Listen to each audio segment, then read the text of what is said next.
Voy a empezar hoy una serie seria, eso iba a decir, seria, que se llama La Cocina, así se llama. La Cocina con K.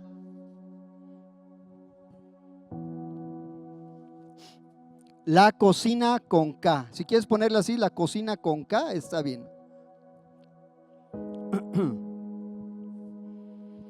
Y bueno, realmente me gustaría explicarte por qué quise llamarle La Cocina.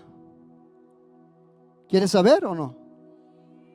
Bueno, la primera razón importante es la más importante, creo, pues porque yo voy a predicar.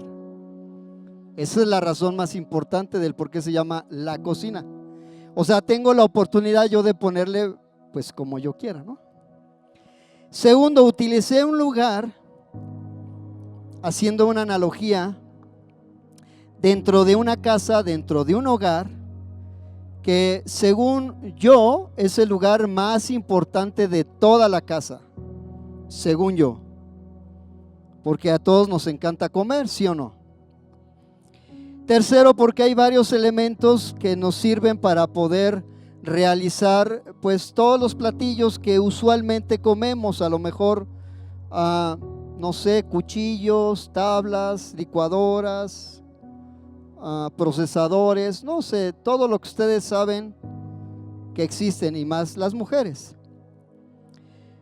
Y otra razón, la cuarta es que existen días, por ejemplo, los fines de semana, que son como el lugar a donde toda la familia llega, si es que tienes esa costumbre de poder juntarte como familia los fines de semana, porque es a lo mejor un día favorable donde no todo mundo trabaja y puede dedicarle un día a estar en familia. Pues todos estamos, de alguna manera, todos que vamos a una casa pasamos por la cocina, y creo que es un lugar pues como de unión de todas las personas que pueden llegar.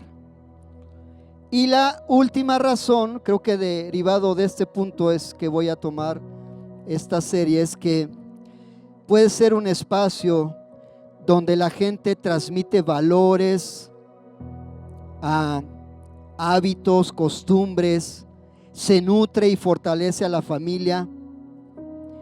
Y este lugar como que crea ciertos vínculos familiares, porque no sé, la costumbre de nosotros como familia no era, por ejemplo en mi caso, no era de que mi mamá me enseñara a hacer de comer. A mí me gusta hacer de comer, creo que tengo cierto gusto por la cocina, pero hay familias que ya era como una como parte de su enseñanza, enseñar a las niñas a cocinar, principalmente a las niñas, pero también hay gente o familias que enseñaban a los hombres a cocinar.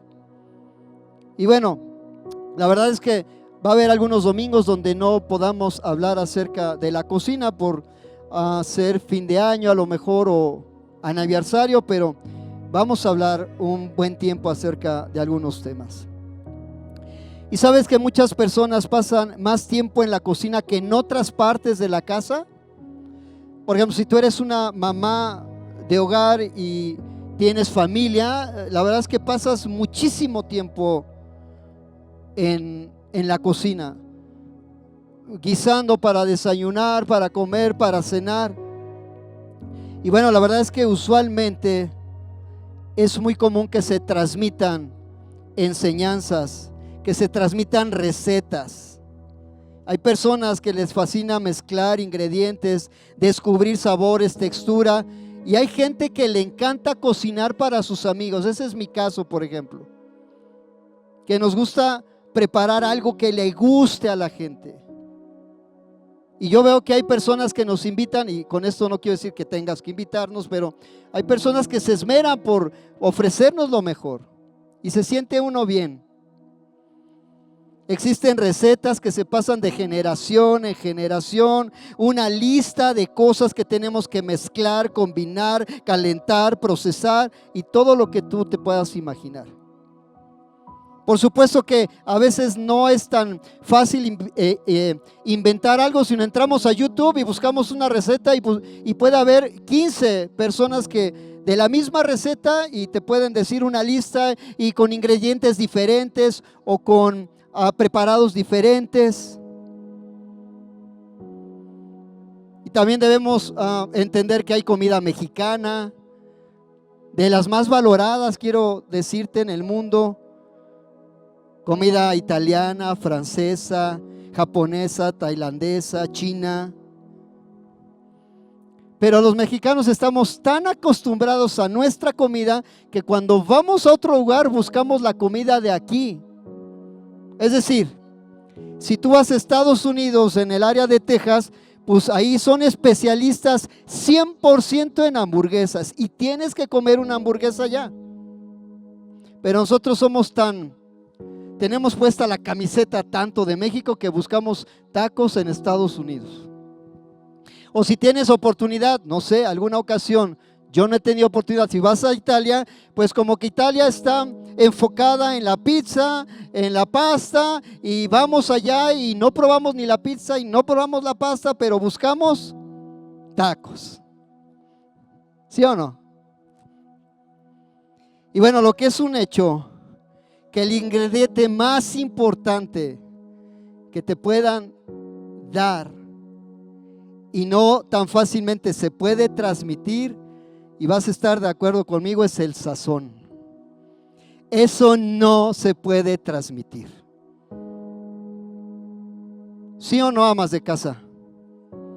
Cada persona tiene un sazón diferente que hace que el mismo guisado, con la misma receta, con los mismos ingredientes, con las mismas cantidades, tenga un sabor tan diferente, tan peculiar. ¿Sí o no? Yo estoy muy acostumbrado al sazón de mi mamá y ahora de mi esposa. Tiene un sazón tan peculiar que ella no teme dar una receta. Oye, pásame tu receta de tal cosa. Y la gente lo hace y la gente lo guisa y de repente nos da a probar y pues está bueno, pero le falta el sazón. ¿Sí o no? Pasa así. Es algo tan común. Y sabes, todas estas cosas parecieran simples preparativos para lograr algo terminado, porque de eso se trata el acto de alimentarse, de crecer, de sostener la vida del ser humano a través del alimento. Pero sabes, también hay una parte espiritual que necesitamos alimentar, y creo que esa es la que tiene mayor prioridad. Con esta serie vamos a incluir algunos mensajes respecto a nuestro espíritu, nuestra mente, que necesita alimentarse, no a través del efecto o el acto de comer, sino a través de nuestro corazón, de nuestra alma, de nuestro propio espíritu, de lo que podemos entender de su palabra, de lo que podemos discernir de su palabra. Y sabes, la palabra está llena de esas recetas, palabras que son alimento para nuestra vida. Todo ello nos va a preparar para enfrentar lo cotidiano, salir victoriosos y seguir adelante.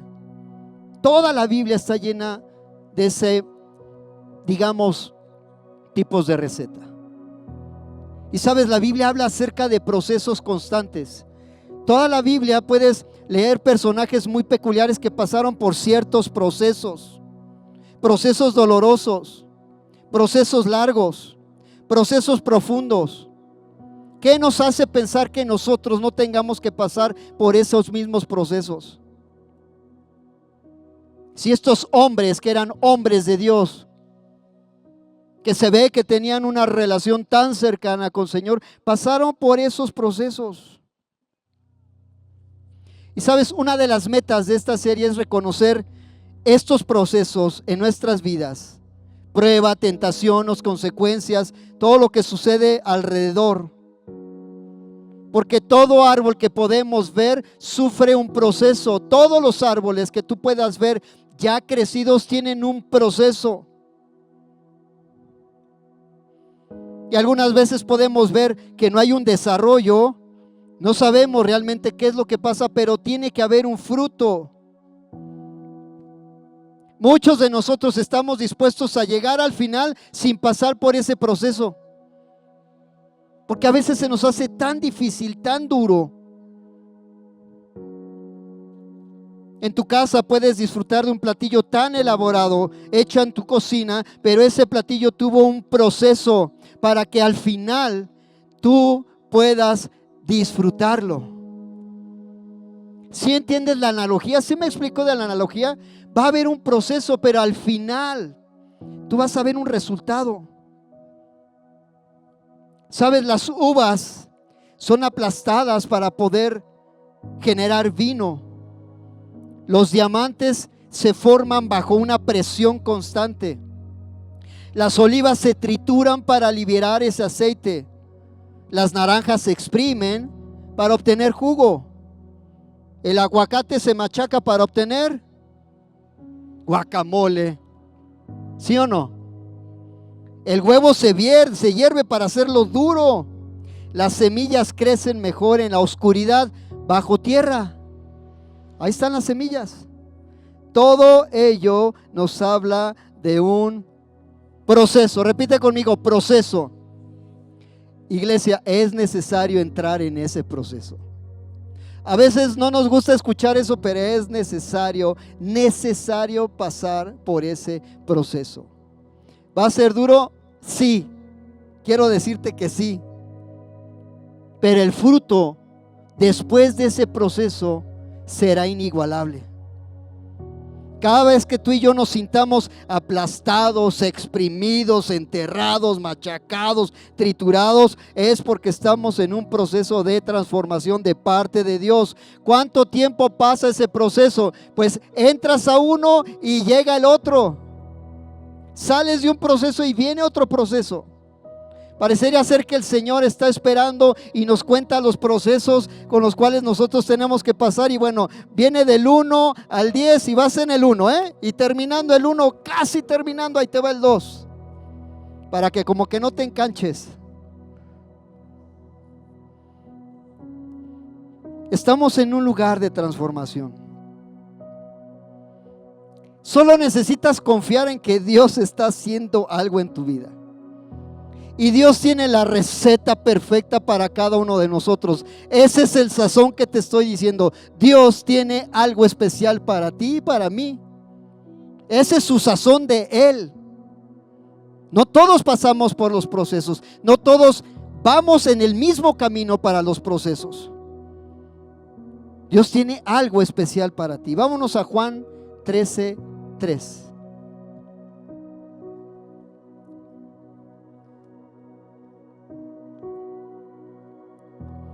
Juan 13:3.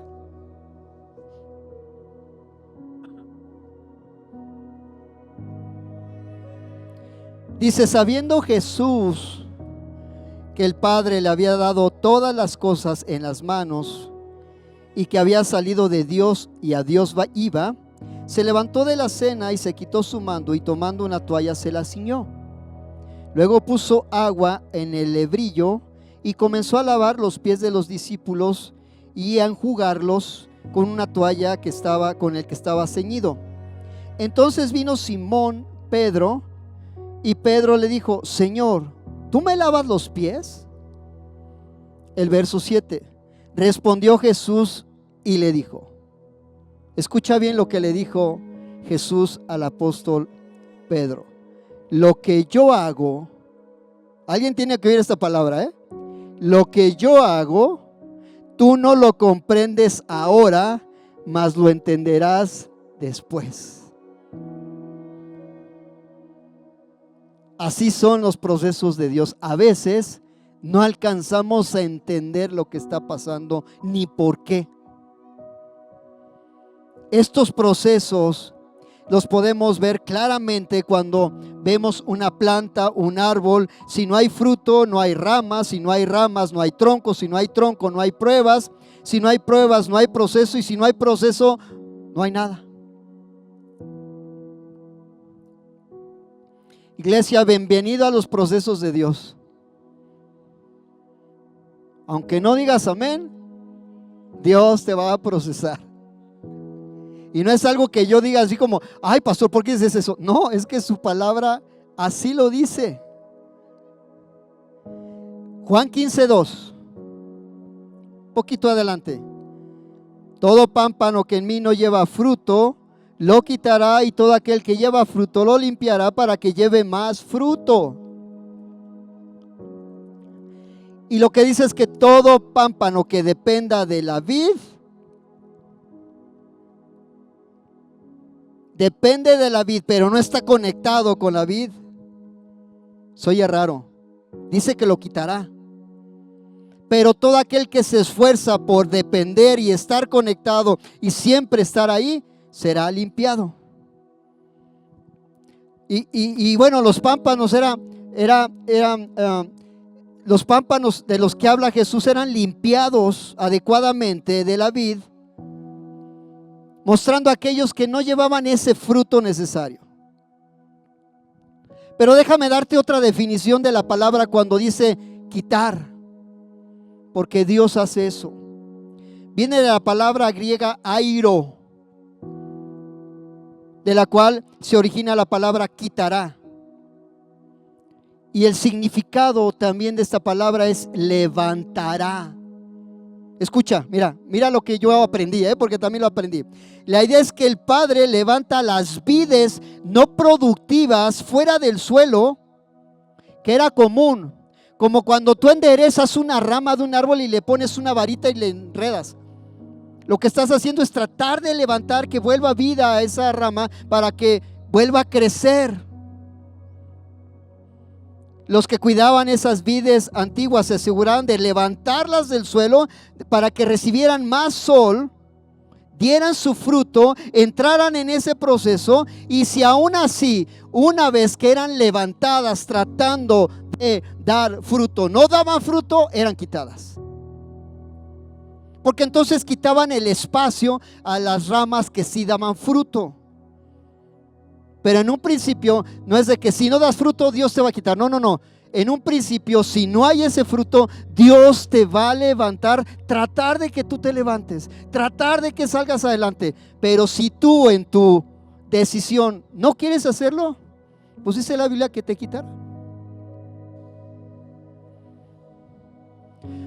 Y hay que entender que dentro de esos procesos hay mucho poder.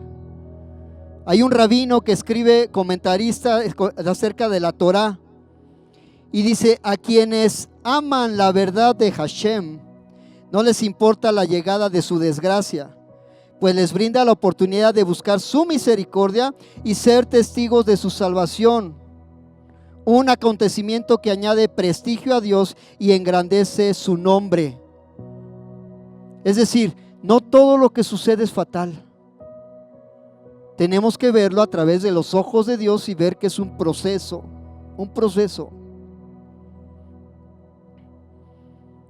Y es algo tan sencillo y tan complejo a la vez, que el proceso de Dios significa aceptar y confiar que los planes de Dios son mejor que mis planes. Incluso cuando nosotros pensamos que vamos a impedir atravesar dificultades, desafíos o periodos de espera, todo eso se va a dar de una forma normal. Y a veces vamos a sentir, iglesia, que tu oración no es escuchada. Es afirmarse de la voluntad permanente de Dios, firmes en la fe. Aunque haya circunstancias adversas, creyendo que Dios está trabajando a nuestro favor, cumpliendo su propósito, no mi propósito. Claro, implica ser paciente, perseverante y confiar en que Dios lo va a hacer. Pero pues tenemos que cooperar. Jeremías 29:11.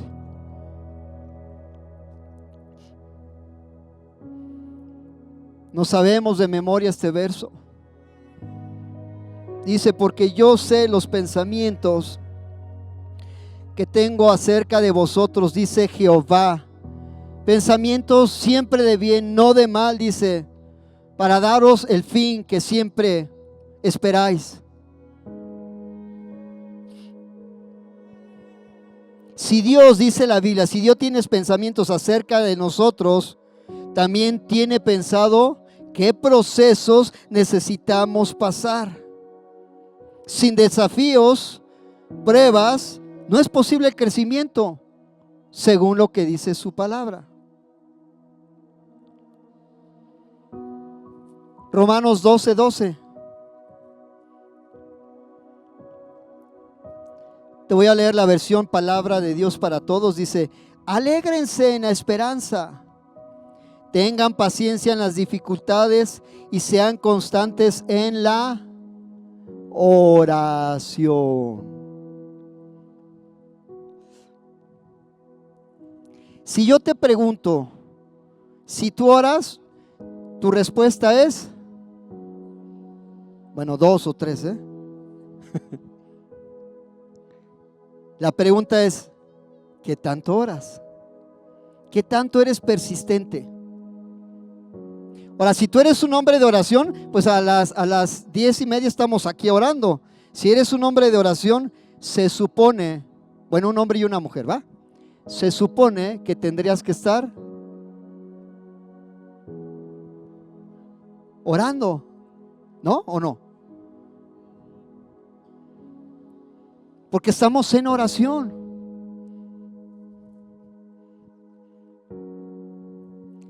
Sin paciencia no es posible soportar el proceso de Dios. Es su tiempo y debemos adaptarnos a Él. Con Dios todo sucede en un momento oportuno. Por eso ten paciencia, soporta las pruebas, convencido de que Dios ya preparó lo mejor para ti y lo verás en el tiempo perfecto. Es decir, mira, iglesia, si estamos en un proceso, es porque Dios nos metió en ese proceso. Eso significa que Dios se fijó en ti. ¿Sí o no? ¿Qué preferirías? ¿Que Dios te hiciera a un lado y que no te pelara y tú oigas, Señor, acá estoy? A ver, ahí te va. Me estoy fijando en ti, pero necesito pasarte por un proceso para que tú puedas crecer, para que puedas madurar, para que puedas dar fruto. Necesitas ese proceso. Y cada quien tiene su proceso. Filipenses 1:3.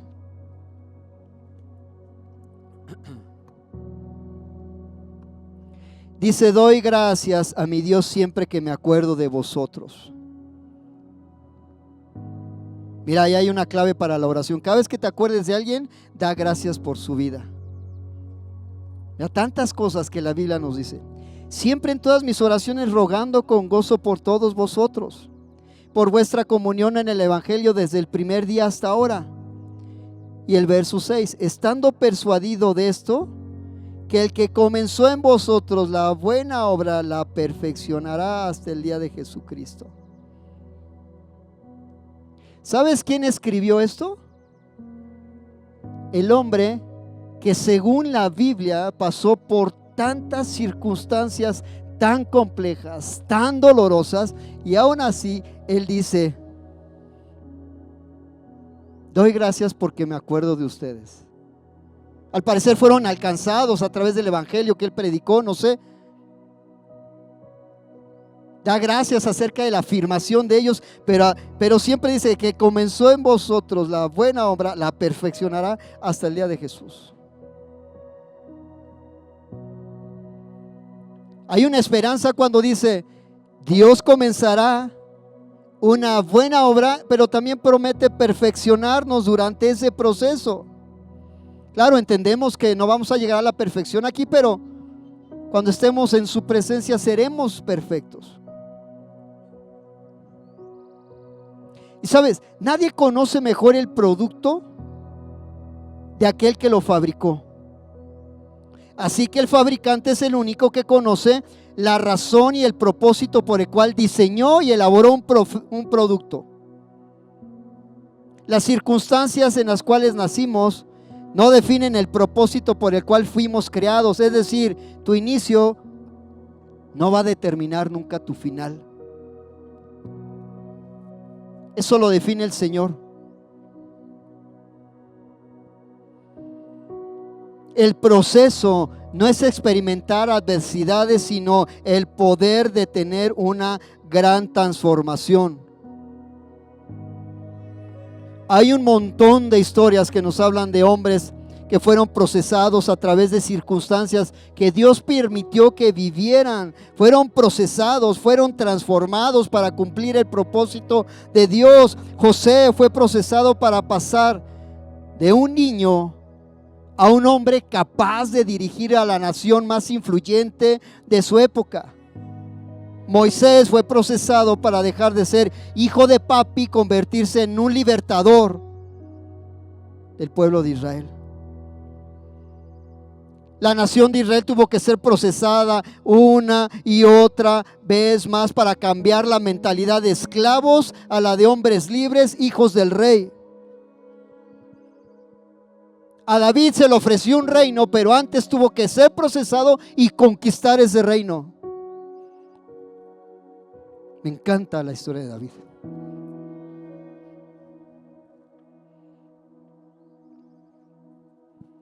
Debido a que esta buena obra había comenzado,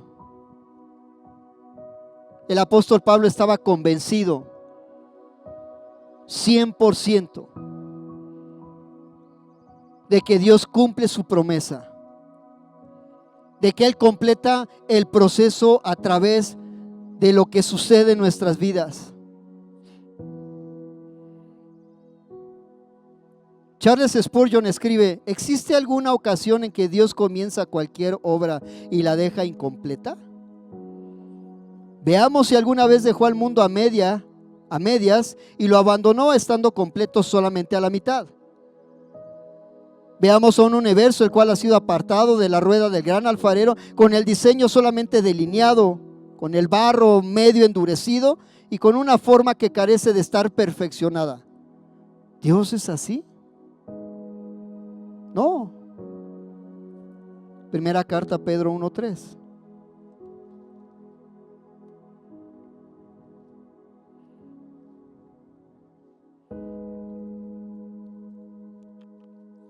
Nueva traducción viviente. Dice la Biblia: que toda la esperanza sea para Dios. Que toda la alabanza sea para Dios, el Padre de nuestro Señor Jesucristo. Es por su gran amor, por su gran misericordia que hemos nacido de nuevo. Porque Dios levantó a Jesucristo de los muertos, ahora vivimos con gran expectación. Y tenemos una herencia que no tiene precio. Una herencia que está reservada en el cielo para ustedes, pura y sin mancha, que no puede cambiar ni deteriorarse. Verso 5. Por fe. Escuche, iglesia.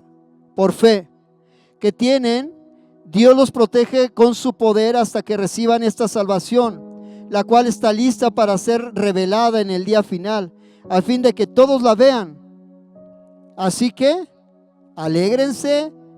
De verdad, les espera una alegría inmensa, aun cuando tengan que soportar muchas pruebas por un breve tiempo. ¿Cuántas pruebas? Muchas. Y para muchas tú puedes decir son 100, 200. Ahí dice muchas, no hay un límite. Muchas pruebas.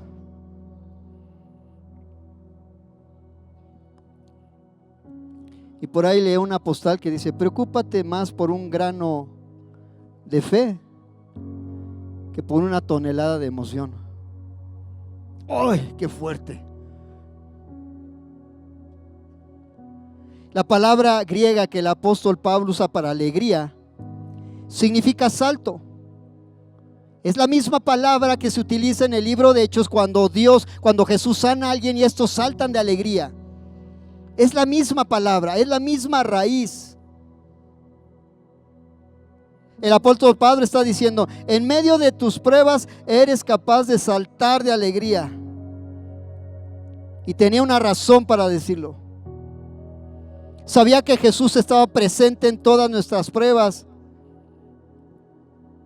Igual que en la misma historia de los amigos de Daniel, Sadrach, Mesach y Abednego, que estaban ahí en medio de ese lugar y aún así fueron salvados por el Señor. Iglesia, te animo a que leas tu Biblia. Ya vamos a terminar precisamente este año. Si es que estás haciendo la lectura anual, vamos a dar, yo creo que en breve, otra vez las hojitas para que puedas tú leerla otra vez. Así como dice mi nieto, otra vez, otra vez. Otra vez vas a leer la Biblia. Y si quieres hacerla a la mitad, puedes leerla 2 veces al año. Pero te invitamos a que leas la Biblia. Te vas a sorprender tantas cosas tan interesantes. Cada día que tú leas la Biblia y cada día que la platiques, te vas a sorprender de cosas que dices, ¿cómo no pude ver esto antes? Y de preferencia, léanla en la mañana. No sean como los que dicen, no tengo sueño, voy a leer la Biblia.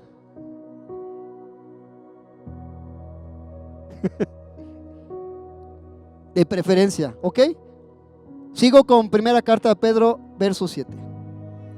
Estas pruebas, ya voy terminando, chicos, estas pruebas demostrarán que su fe, otra vez la fe, es auténtica.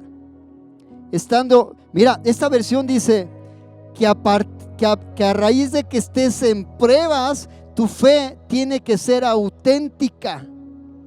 Está siendo probada de la misma manera que el fuego prueba y purifica el oro, aunque la fe, otra vez la fe, de ustedes es mucho más preciosa que el mismo oro. Entonces su fe, otra vez fe, al permanecer firme en tantas pruebas, les traerá mucha alabanza, gloria y honra en el día de Jesucristo sea revelado a todo el mundo. ¿Cuántos pueden decir amén?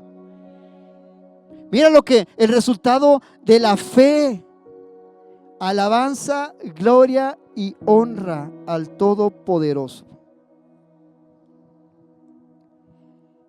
Cuando habla la Biblia de que nuestra fe va a ser probada, ¿será que Dios no tiene idea de cuánta fe tenemos? Mira lo que escribí.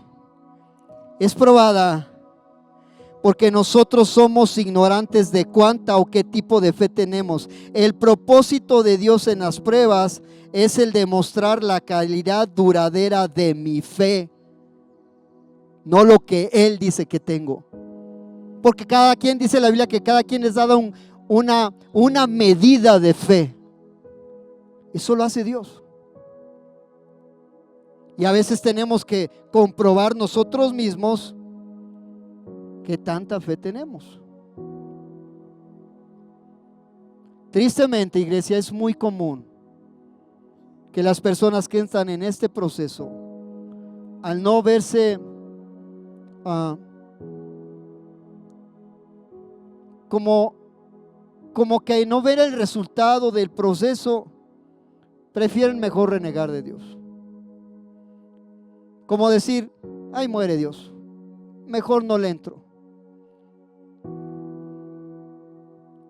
Vidas solitarias, sin fruto, apagados. Y te puedo nombrar un montón de personas que conocemos así, que durante ese proceso han claudicado. Triste.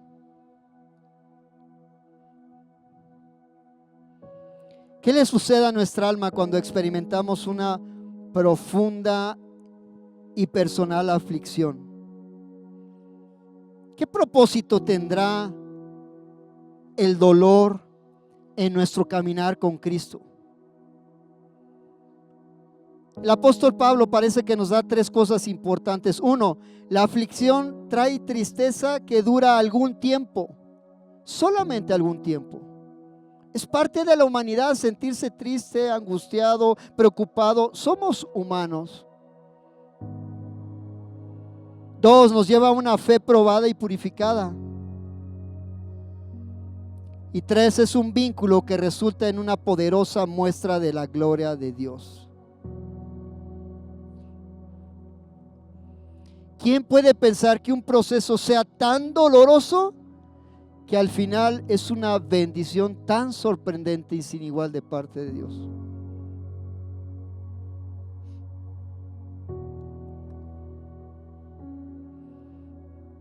Y el apóstol Pedro, cuando escribe su carta, estaba escribiendo a un grupo de personas que estaban exiliadas, grupo de cristianos que estaban diciendo, están siendo procesados, pero su fe tiene que mantenerse constante. Ese grupo de exiliados que por circunstancias X eran sacados de la nación, eran echados fuera de la nación. Y el apóstol Pedro les escribe. Yo creo que él entendía lo que ellos pudieran estar sintiendo, porque él les dijo, solamente es un breve momento, solamente es algo pasajero. No importa que estés afligido por tantas pruebas. Y cuando habla de afligido, habla acerca de emociones profundas y agitadas. Todos, creo que en la iglesia, cuando recibimos a Cristo, entramos en ese proceso aún sin saberlo.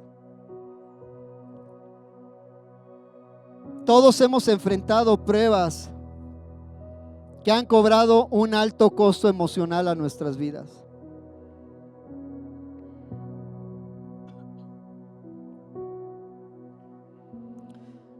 El apóstol Pedro les escribe y les recomienda a sus lectores que esto era algo normal.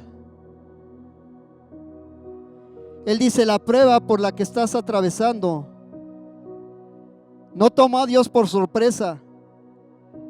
Dios entiende y está trabajando en medio de la prueba, produciendo no solo algo que te bendecirá, sino algo que asombrará al mundo entero.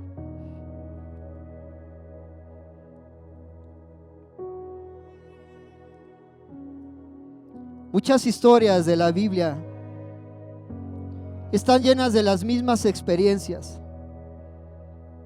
Por eso hay una parte que dice los héroes de la fe. Y vemos a lo mejor la parte bella de la historia. Yo me acuerdo que hay un pastor, no me acuerdo quién es, un pastor que tenía una iglesia muy grande. No recuerdo quién es, pero alguien llegó y le dijo, pastor, yo quiero lo que usted tiene. No recuerdo quién es. Y él le dijo, ¿tú quieres lo que yo tengo? O sea, hablando de la influencia, era un hombre que escribía libros, que ministraba, que lo invitaban aquí, allá, tenía una mega iglesia. Y le dijo, ¿tú quieres lo que yo tengo? ¿Sí? ¿Estás dispuesto a pasar por lo que pasé para tener lo que tengo? No me sé la respuesta. No sé si dijo sí o no, no lo sé. Vaya, el mensaje es, puedes ver tú el final, pero no sabes el proceso tan largo que pasa la gente para estar en ese lugar.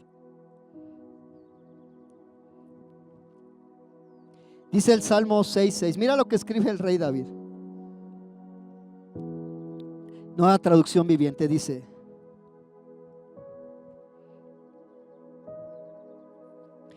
metámonos en la historia y en la circunstancia que estaba viviendo David en ese momento. Dice: estoy agotado de tanto llorar. Y yo cuando lo leí dije: ¿puedes cansarte de tanto llorar? No, es tan fácil llorar, ¿no? Pero ¿te puedes cansar? Pues él dice que el mensaje es que lloró durante mucho tiempo. Toda la noche inundo mi cama con llanto, la empapo con mis lágrimas. ¡Wow! ¡Qué historia tan peculiar del mismo rey David! Vámonos al Salmo 56:8.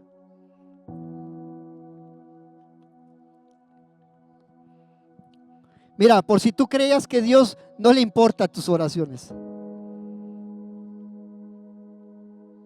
o que de repente llores delante de Él por alguna circunstancia, dice la Biblia en la nueva versión, en la misma versión, traducción viviente: tú llevas la cuenta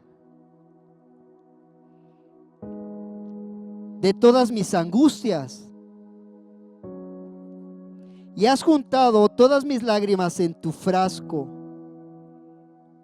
Hoy, dice la Biblia, has registrado cada una de ellas en tu libro.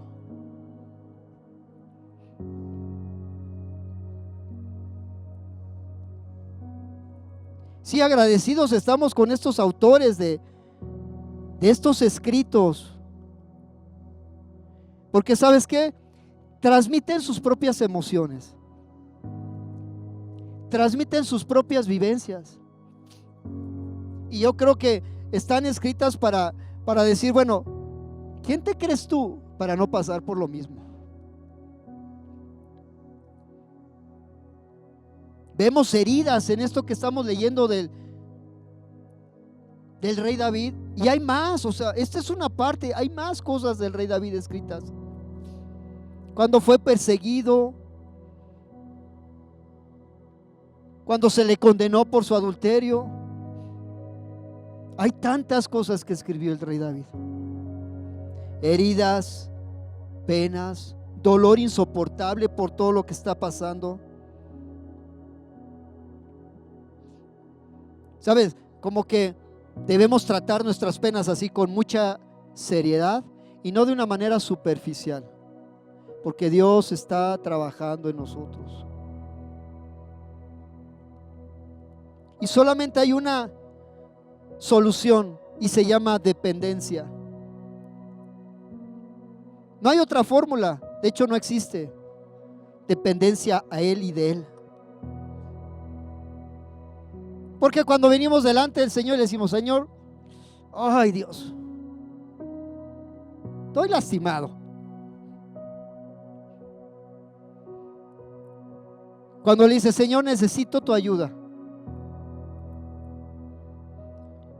déjame decirte que ese es el comienzo de un gran testimonio que Dios te va a permitir experimentar. Porque tu testimonio es el poder misericordioso y la entrega a Dios,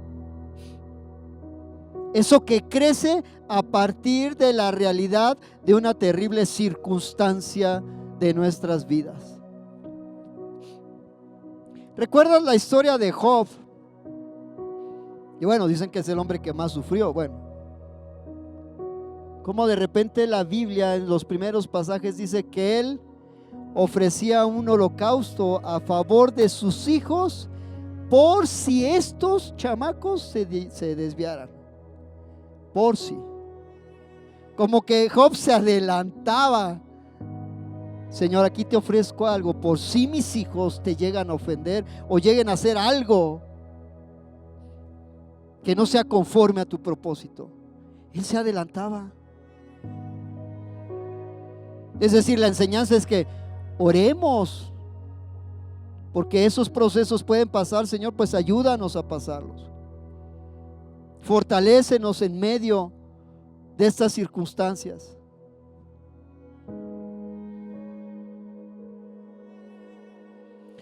Las pruebas y estas aflicciones serán inevitables. Pero sabes, no son accidentes o desgracias de la vida, como erróneamente pudiéramos pensar, sino más bien todas estas pruebas están dispuestas por Dios mismo para cumplir sus propósitos en nuestras vidas.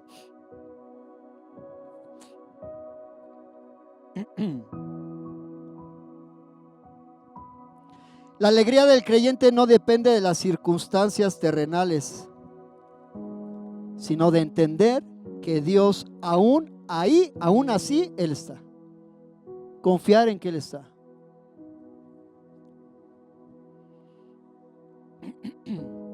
Y bueno, hablamos de planes perfectos para Dios, pero yo lo entiendo, durante ese proceso nos cuesta tanto ver que hay un plan perfecto. Como que a veces pudiéramos decir, ay Dios, ¿no te habrás equivocado de persona? ¿No será para el otro pastor que está allá? Bueno, no voy a señalar, para el otro pastor que está por allá o por allá. Digo, sin saber que a lo mejor es precisamente que Dios se fija en nosotros y dice, bueno, pues te voy a meter a ese proceso. Ahí te va, poco a poquito, despacio. Vas a crecer, te va a doler. ¿No dicen que los niños cuando les duelen los huesos es porque están creciendo, sí o no? Eso dice, ¿no? Bueno, era una enseñanza de mi mamá, no sé si se acierta algún pediatra aquí, ¿eso es cierto? De que crecen los niños y les duelen los huesos. Entonces, si tú vas a crecer, te tengo una buena noticia, te va a doler.